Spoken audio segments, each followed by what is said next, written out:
coordenadores, vocês sabiam que o Sintec GO tem convênio com a Apvida? Assim, os filiados poderão aderir ao plano coletivo por adesão para eles e suas famílias, com preços mais atrativos que os praticados no mercado. Essa foi uma das soluções que o Sintec GO encontrou como alternativa ao Plano Postal Saúde, que tem ficado cada vez mais insustentável. Na Apvida, a mensalidade para os filiados e filiadas que aderirem ao plano familiar com coparticipação, acomodação em enfermagem e odontologia custa a partir de R$ 121,98. Para mais informações, regras, tabelas de valores, entre agora mesmo no site do Sintec GO, que vai aparecer aqui na sua tela. Eu sou Larissa Machado e esse foi mais um Giro Sindical do Plantão Estetista. Até a próxima edição! Estamos começando mais um bate-papo jurídico e eu estou aqui com a doutora Gisele e queria que a senhora explicasse para a gente o que é a ação do carteiro motorizado, doutora. Ah, sim. Então, você se recorda que vocês como carteiro, você também, né? Tem a ADC, um adicional de atividade, que está previsto no PCCS 2008 e equivale a 30% do seu salário base. Ele é pago independentemente do instrumento utilizado na distribuição, para o carteiro no carro, na moto, a pé, de bicicleta. Em novembro de 2014, o Correio deveria ter iniciado o pagamento acumulado com o ADC do adicional de periculosidade do carteiro que utiliza a moto para fazer entrega, em razão de uma legislação daquele ano que alterou a NR e alterou a CLT. Mas o Correio entendeu naquela época que o ADC já supria o adicional de periculosidade da moto. Então o que o Correio passou a fazer para o carteiro que utilizava a moto? Lançava as duas rúbricas lá no início do contra-cheque e descontava o ADC no final do contra-cheque. Isso gerou, claro, demanda no Brasil todo. Todos os sindicatos demandaram. Alguns fizeram individuais, outros fizeram individuais plúriplas, que é aquela demanda que tem 10 pessoas no mesmo processo, e outros fizeram ação coletiva. Na época, a diretoria sindical, reunido conosco, entendeu que a gente não devia fazer a coletiva porque era um tema novo que a gente estava levando para o judiciário. Quando você faz a coletiva, se você ganha, ótimo, mas se você perde, perde para todo mundo. Além do que, a coletiva não permite você renovar o debate. A individual e individual plúrima, você leva uma quantidade grande de demanda no tribunal, de repente pode até não começar sendo deferido, mas eles vão avaliando o tema, vão avaliando a discussão e talvez até comecem a deferir. Então nós optamos em fazer individual e individual plúrima. E tivemos ganho, são cerca de 400 trabalhadores que têm demandas individuais e individuais plúrimas, todas elas o Correio recorreu para o tribunal e recorreu para o TST. Todos os processos estavam no TST. E lá foi julgado um incidente de recurso repetitivo. O que é isso? Todo o Brasil entrou com demanda, foi aquele volume de demanda para o TRT. Aí o TRT falou assim, o TST falou assim, para lá, vamos tirar uma demanda, vamos utilizá-la como lead case, o caso amostra, né? E vamos decidir nesse processo para validar a decisão que será proferida em todos os outros, para uniformizar. Né? Então, todos os processos ficaram suspensos, o Brasil todo, enquanto se julgava um incidente de recurso repetitivo. E o TST então disse que sim, nós estávamos com a razão. As rúbricas têm natureza distinta. Uma é um adicional de atividade, outra é relacionada a perigo na entrega da moto. Então, eles devem ser pagos em conjunto com o carteiro motorizado. Do incidente de recurso repetitivo, o Correio está fazendo recurso.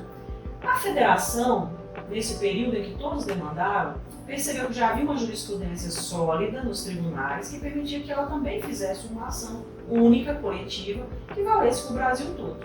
Então ela propôs uma demanda, e essa demanda já está no TST e teve no TST uma liminar deferida, por isso que no ano passado foi implementado para todo mundo.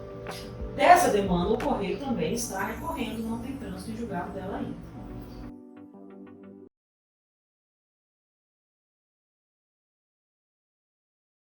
Bom dia, estamos começando agora mais um Plantão Estetista e nesta manhã recebendo a professora Ana Lúcia, que também é coordenadora do Centro Cultural Eldorado dos Carajás, na região noroeste. Seja bem-vinda, professora.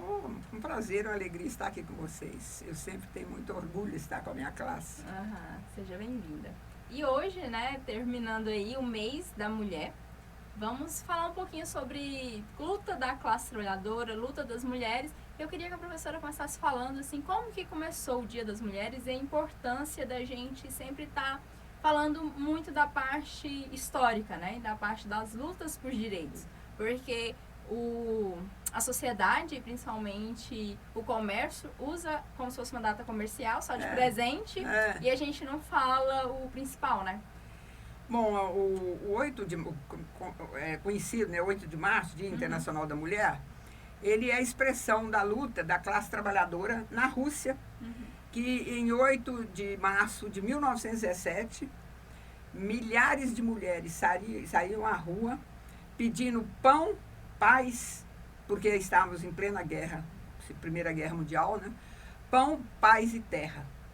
E, inclusive, essa Marcha das Mulheres, ela vai ser o início do que seria depois a Revolução Russa de 1917. E quando, em 1910, uma ativista alemã, chamada Clara Zetkin, ela apresentou uma proposta no congresso do partido dela, que ela era do Partido Socialista Alemão, para que se transformasse o 8 de março no Dia Internacional da Mulher, né? Das mulheres, pensando então globalmente. E em 1975, a ONU reconheceu o 8 de março como o Dia Internacional, né, da Mulher. E é comemorado, né, em diferentes países, né, principalmente nos países ocidentais, né, que nos países de tradição oriental são outras comemorações, né. E também, olha só, a famosa greve geral do Brasil de 1917, ela começou como uma manifestação das mulheres, por diminuir a jornada de trabalho, contra o assédio moral já nas fábricas, imagina naquela época, né? Por direitos, né? Assegurar os seus direitos enquanto trabalhadoras e relacionadas às vezes também a horário de trabalho, etc. Então, o que a gente vê são as mulheres sempre na luta. E se nós formos pegar toda a história de qualquer país, provavelmente quem aparece com mais frequência à frente das lutas são as mulheres. Você pode perguntar por quê? Eu ia falar. Por Isso, quê? às vezes, porque elas sempre são as que mais são prejudicadas, né? Se você for ver vamos pegar a história do Brasil, né? O Brasil é um país estruturalmente racista e estruturalmente machista. Então, nós vamos ver que quais são as maiores vítimas, né, do racismo e do machismo. As mulheres. Se você pegar hoje no Brasil, né, qualquer estrutura, por exemplo, do relacionamento homens-mulheres, né, no mercado de trabalho.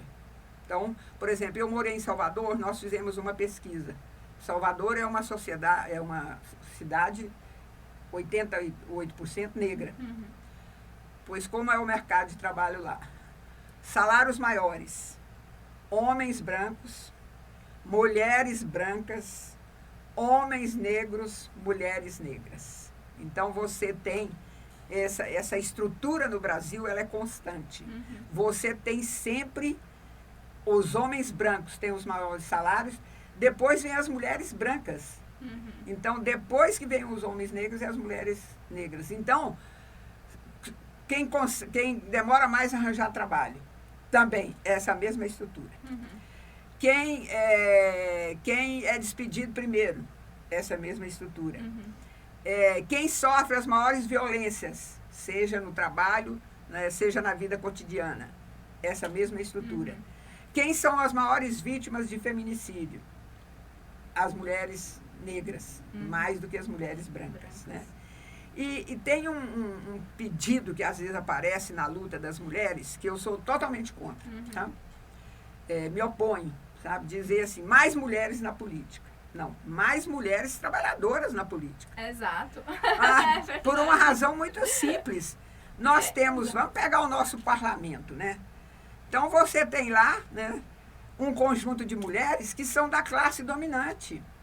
elas junto com os homens da mesma classe, é que montam uma estrutura de violenta exploração da classe trabalhadora, né, em todos os locais, montam uma estrutura de violência cotidiana contra a classe trabalhadora, uma estrutura de discriminação, e aí a gente... nós somos iguais enquanto mulheres. Não, não são. Não são. Então, por exemplo, esses dias eu estava ouvindo uma mulher negra dizendo o seguinte, olha, para que mulheres cheguem, né, mulheres que vão para a política, elas vão ser deputadas, senadoras, vereadoras e tal.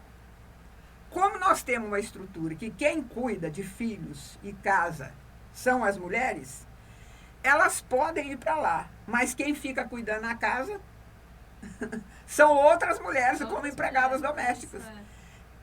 E a maior parte das mulheres empregadas domésticas são negras. E a maior parte não tem nem carteira assinada, porque o pessoal pensa que ainda está em tempo de escravidão. Então você pode ter, inclusive, mulheres que estão lá no parlamento, que ficam lá falando que são lá não estão juntas enquanto mulheres contra o machismo, né? Tudo bem, junta com mulheres com o machismo, mas até o machismo é diferenciado.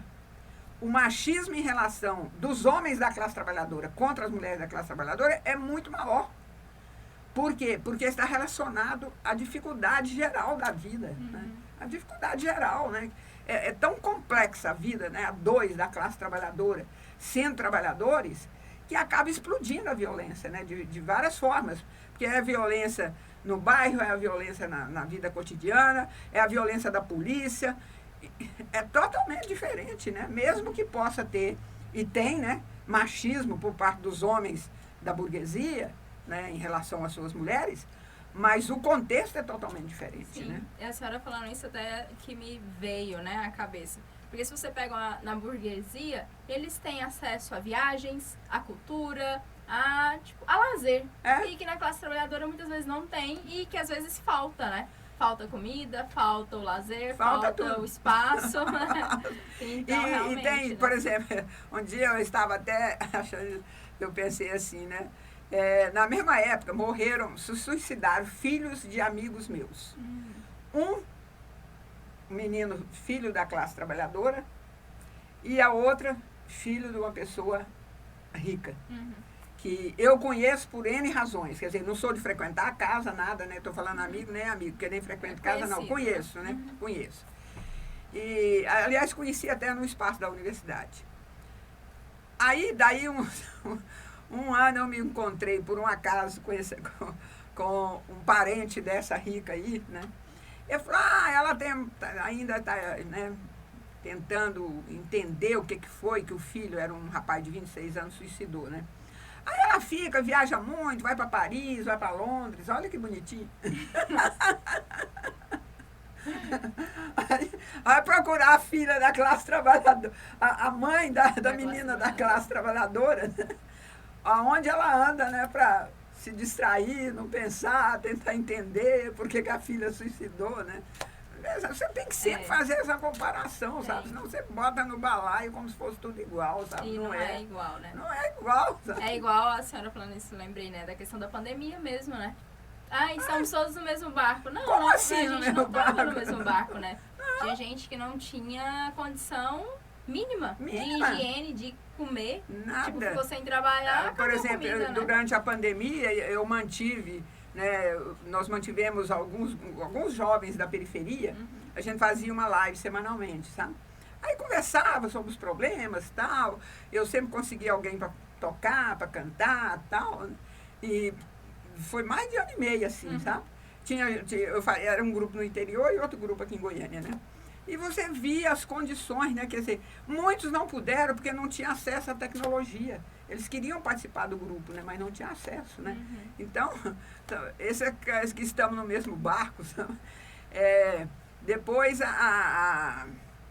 outra coisa que eu fico vendo em relação à nossa classe, né? Esses dias eu até fiz um programa de rádio dizendo o seguinte, que as marchas, você vai ter a Marcha das Margaridas, Depois você tem a Marcha das Mulheres Negras, né? Todas essas marchas deviam pensar o seguinte, levar faixas enormes, dizendo o seguinte, o presidente da Câmara Federal, né? O Arthur Lira, ele está achando que ele tem tanto poder como o Lula. Ele está numa disputa. Quer dizer, ele simboliza a classe dominante que não aceita que um representante da classe trabalhadora ganhou as eleições. Então, eles estão fazendo tudo para boicotar. Tudo que eles podem. Então, ele é a favor de manter os juros a 13,75% ao ano. Né? Quer dizer, um juro real de 8% ao ano. O maior do mundo, o maior do planeta. Né? Por exemplo, esses dias eu estava lendo sobre juros no Japão. No Japão, se você botar R$1.000 na poupança, no fim você vai receber 999. Porque lá o juro é negativo. Então você vai receber menos, sabe, do que depositou. Né? Aqui não. Quer dizer, você imagina uma empresa, né? Isso, vamos supor, um pequeno empresário, né? Que ele pegou juros a 2% quando começou o governo Bolsonaro, né? Ele pegou empréstimo a 2%. De repente virou 4%, de repente virou 6%, hoje chegou a 13,5%. Faliu. Aí todo mundo o povo vai falir. E eles querem isso para o governo falar. Tá vendo? O governo do Lula não deu. O governo da classe trabalhadora, a classe trabalhadora não sabe governar, olha o que deu, né? Então, a gente tem que ficar de olho no Arthur Lira. Ele é contra a reforma tributária. Porque esses dias eu até fazia um exercício com um pessoal amigo meu, eu fiz compras e fui guardando os papeizinhos, sabe? Aí fui mostrar para eles, olha aqui, você já observou? As pessoas não observam. Embaixo tá todos os impostos que você pagou, né? Aí quando ela olhou, falou assim, não acredito que eu paguei esse tanto de imposto. Eu falei, pagou. Agora, se um multimilionário, dono do Banco Itaú, entra lá, né? Lógico, ele não vai entrar, vai mandar alguém fazer a compra. Vai pagar a mesma coisa que você pagou. Entendeu? Mesma coisa que você pagou. Então, os juros, o imposto maior é em cima da classe trabalhadora. Sim. Mas a Petrobras dá esses lucros astronômicos, né? Pela medida do Pedro Valente, que com uma canetada mudou toda a estrutura de funcionamento da Petrobras, né? Hoje ela paga para os seus acionistas, né, que a maioria deles são de bancos também estrangeiros, eles recebem 80 bilhões de lucro. Divide entre eles. Eles não pagam um tostão de lucro, em cima, pelos juros e dividendos que receberam. Só tem 2 países no mundo, que é o Brasil e a Estônia, que não pagam um tostão. Aí o funcionário da Petrobras vai pagar, dependendo do salário, se ele ganha mais acima de R$7.000, ele vai pagar 27,5%. Né? Agora, um dia, eu tinha um parente rico, aí um dia conversando com ele falou assim para mim, Ana, você é uma boba. Você paga mais imposto de renda do que eu. Aí eu falei, uai. Ele falou que eu era uma boba que pagava mais imposto de renda do que ele. Eu fui para casa com aquele negócio na cabeça, né? Ainda receber o título de boba, né? Aí depois eu fui estudar. Realmente ele tem razão, que eu sou uma besta mesmo. Por quê? Porque ele entra, vários que ele recebe das lojas que ele tinha, entra como lucro e dividendo. Então aí ele não paga nenhum imposto. Enquanto ele pode, por exemplo, receber 40 mil, 50 mil por mês, mas como entrou como lucro e dividendo, ele vai pagar menos imposto do que eu. Quer dizer, eles têm várias manobras, né? Para não pagar imposto, né? Grandes fortunas, né? Nada, não paga imposto. Inclusive, esses dias eu estava lendo alguns assuntos, conversando com algumas pessoas. Hoje em dia, muitas pessoas, elas estão... Não é abrindo mão da sua cidadania brasileira, mas é não residir em outros lugares para não pagar imposto no Brasil. E aí ela não fica no Brasil mais... Ela tem que ficar no mínimo... Ela não pode ficar mais do que 6 meses no Brasil. Aí ela fica... Hoje em dia, com os empregos remotos, isso é possível. Então, a pessoa fica aqui um mês, vai para outro lugar, vai para outro... E não paga imposto em lugar nenhum. Fora que os empresários, né, tem as famosas, né?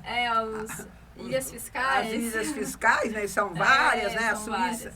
São vários, Caimã, Malta. Suíça, Bahamas, né? E tem várias aí, né? Que Então é complicado. o dinheiro fica lá, né? Tem dinheiro no exterior, não Isso. paga nem um tostão, né?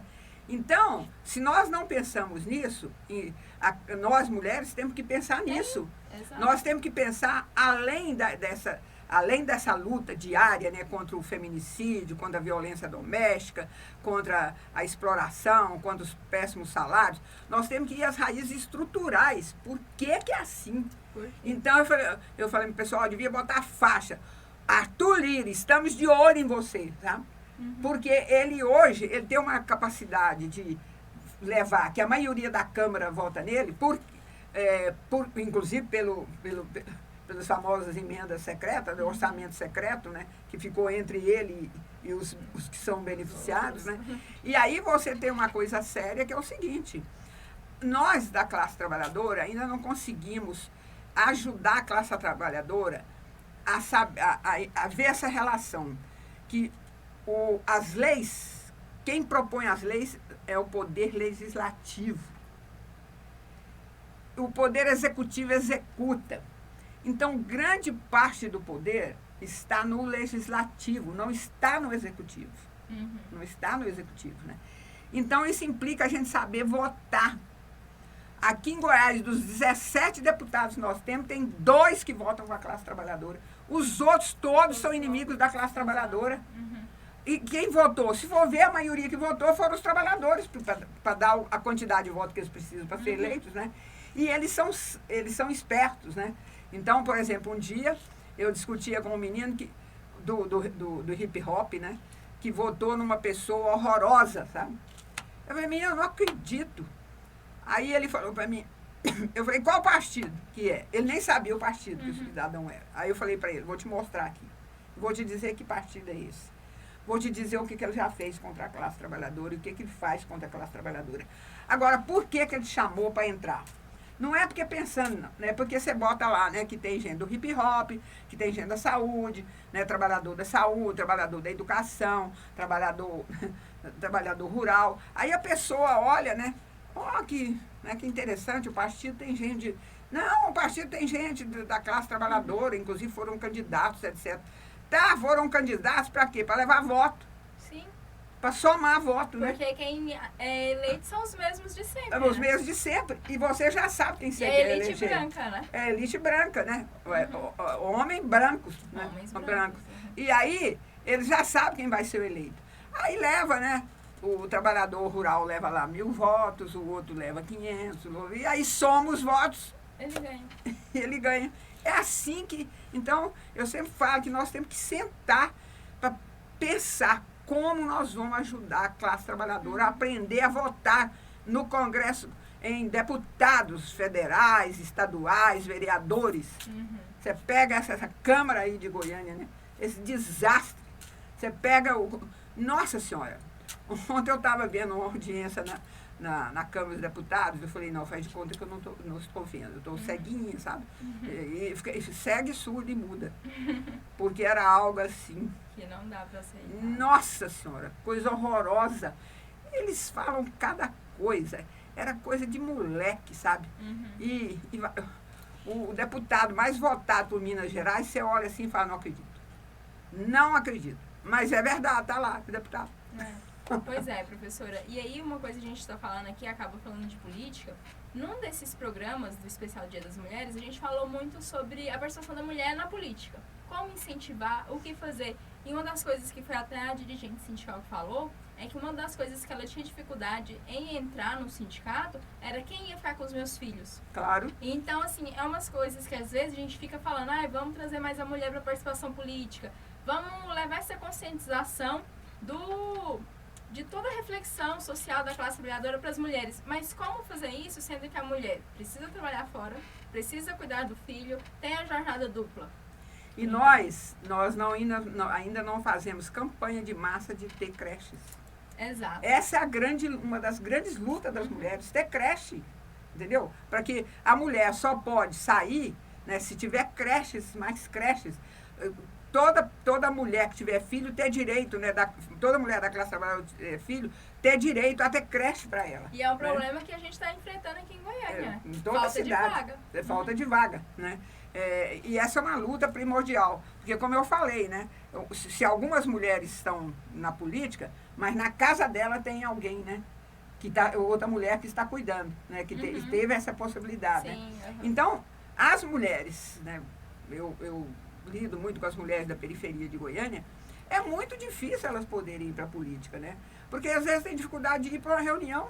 Exato, e isso Porque foi... hoje, assim, né? Tem criança que eu fico pensando, se não cuidar, quando crescer, vai ser contra a reunião, né? Porque desde criancinha vai à reunião com os pais, né? Sim. E o machismo é tão grande.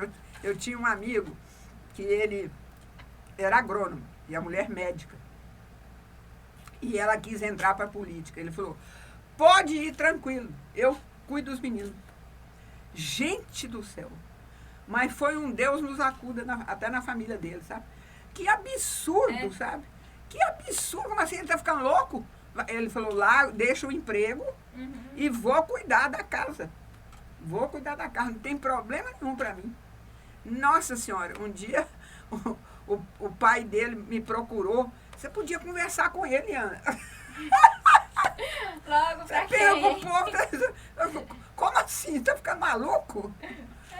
É engraçado porque a sociedade, ela tá acostumada, a mulher larga tudo. A mulher, ela larga o trabalho, ela larga a faculdade, ela larga a vida política para cuidar do filho. Essa é a obrigação. A mulher nasceu para ser mãe. Mas quando é o pai não. A sociedade acha um absurdo. E é interessante, o pai larga eu às vezes dou uma palestra sobre a questão de gênero, né? E mostro o seguinte, ser homem e ser mulher começa a ser definido, por exemplo, na hora que você vai comprar um presente, né? Esses dias não, tem uns meses eu fui comprar um presente para um recém-nascido. Aí ele perguntou, que ia nascer. Ele falou, é uma mulher. Eu falei, não tenho a menor ideia. E se for homossexual ou bissexual? Aí a pessoa não sabia o que responder, né? Já fica assustada. Já ficou assustada, né? Aí eu falei, me dá vermelho, porque eu gosto de vermelho, então vamos lá de vermelho, sabe? Aí depois, brinquedo, né? Os brinquedos. Já chega com a mulher, o quê? Quais são os brinquedos? Boneca, panelinha, né? Algumas coisas para ser professora, né? Algumas coisas para ser enfermeira, né? Vem os presentes. Os meninos, bola, caminhão, etc. Carro. Com boneca, você brinca onde? Dentro de casa. Com bola e tal, o que você fala? Vai pra rua, menino. Fica brincando aqui não. Aí os homens vão pra rua, né? Ver a diversidade que é a rua, né? As cores, as diferentes pessoas, diferentes coisas, corre perigo, etc. E as mulheres ficam dentro de casa, brincando, chama outras, né, para brincar. Eu sou a professora, você é meu aluno, você é meu filhinho. E chega a um ponto que isso introjeta de uma tal maneira que há mulheres que têm dificuldade de aceitar até que o homem possa ajudar em algumas tarefas, porque ela acha que ele vai fazer mal feito, né? Ou se não, fica aquela famosa, né? Meu marido é super legal, menino, de vez em quando ele cozinha, né? Aí de vez em quando ele entra na cozinha, né? E tem homens que eles gostam de cozinhar, né? E aí, nesse momento, a mulher acha que, inclusive, tem que ficar com as outras mulheres em outro espaço, sabe? Então, fica sempre assim, quase que a casa mapeada, né? O espaço do homem, o espaço da mulher, né? E são coisas, assim, assustadoras do cotidiano, né? E a vida, né? Acontece isso. Então, essa reflexão, né?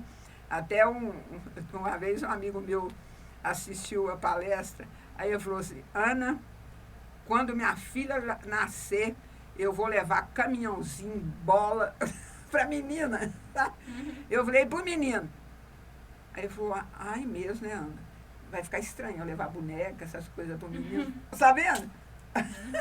Pra menina ela achou natural, né? Poder levar caminhãozinho. Vai ficar estranho, né? Eu levar boneca, panela pro menino, né?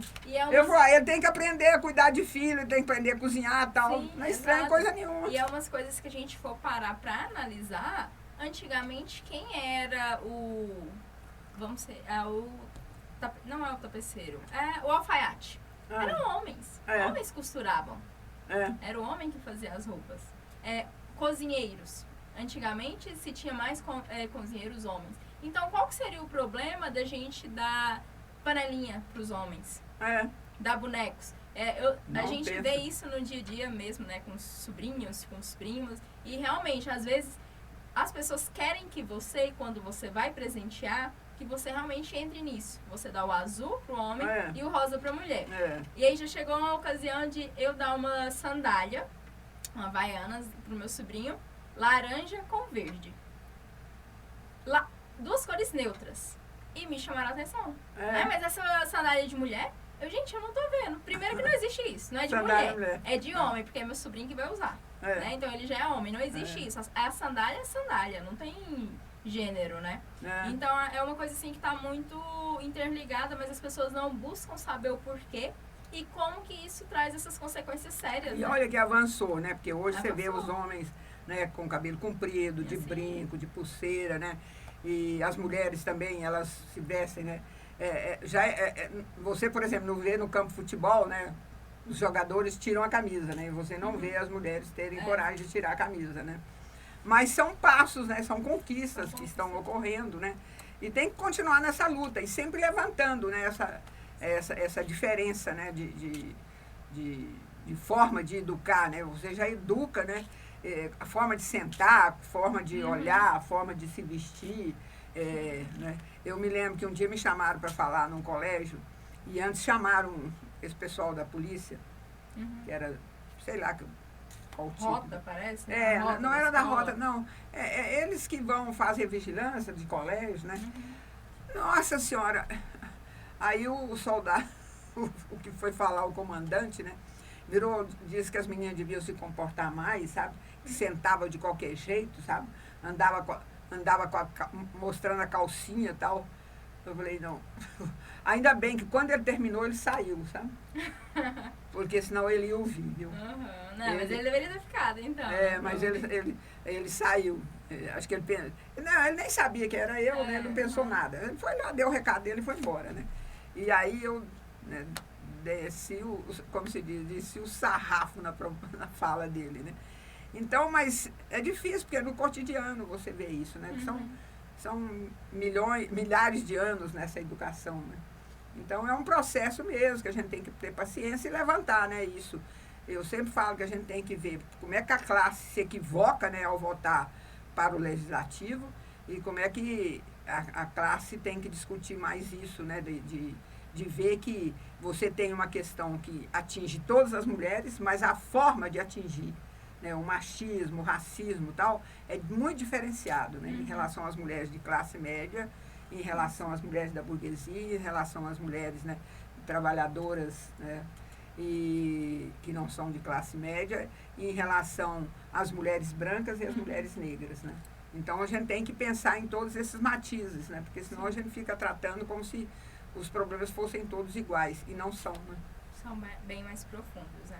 E é importante a gente ter esses momentos, né, de ir nas rádios, nas plataformas, aqui no sindicato, trabalhando isso para ir abrindo essa reflexão na cabeça das próprias mulheres, né? De tentar não aceitar aquela fala, de questionar, de abrir esse momento de reflexão para tentar gerar uma mudança, né? Então, esse foi o nosso programa. Agradecer a presença da professora Ana Lúcia e convidá-la para voltar mais vezes. Sempre que precisar, eu estou disponível, né?